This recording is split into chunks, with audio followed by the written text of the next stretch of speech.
Okay, yes, what's your name? How do you share God with someone that rejects Christ? Oh, I'm sorry, I'm Stuart. Stuart. No, you're fine, Stuart. How do you share God with someone who rejects Christ?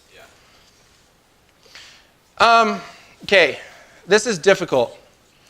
It depends on what you mean by rejecting Christ. Like they don't believe in him as like the Savior. Like they don't think he is the figure of Christianity. Okay, so here's why I think this is a little bit difficult again. As you'll find, most of these answers, most of these questions, have multiple ways of looking at it.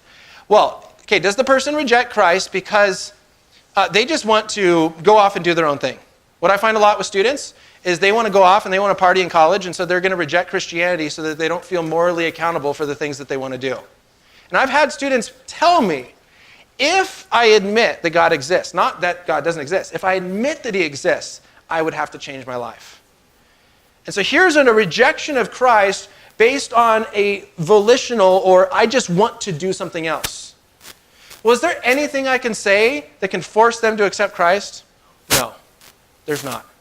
If someone just wants to reject Christ simply because they want to go live a different lifestyle they know is not acceptable, then we pray for them.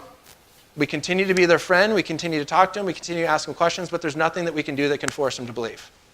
If someone rejects Christ because they just don't think it's evidentially true, well, then we can go into evidence that Jesus really was a historical figure. And we can go into the evidence for the resurrection. The evidence for the resurrection is powerful. It's one of the most well-attested events in all of history. So if they're simply looking for evidence, then we can help them see the evidence. Now, a good question for you to ask them is this. If Christianity were true, would you become a Christian? And I think this is powerful because if they respond by either saying no or hesitating, well, but they're not looking for the truth.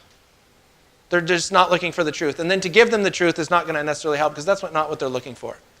If you ask them, if Christianity were true, would you become a Christian? And they're like, absolutely. Okay, then let's talk about the truth of Christianity. And so it kind of depends on, do they have an intellectual rejection of Christ? Do they have an emotional rejection of Christ? Or do they have a volitional rejection? Is it they just want to go off and do something else? I was at UC Berkeley last week and I talked with a student and he was kind of giving intellectual reasons on why he wasn't a Christian, and we were talking through them.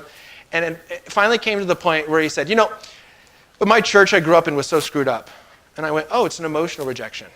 You were hurt by your church and that's why you're angry with Christianity and you're not a Christian anymore.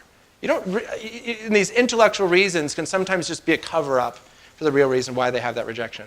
So I think it's good to ask questions to figure out what is their rejection. Are they rejecting it because they just don't think it's true? Or is it because they just rather go off and do something else?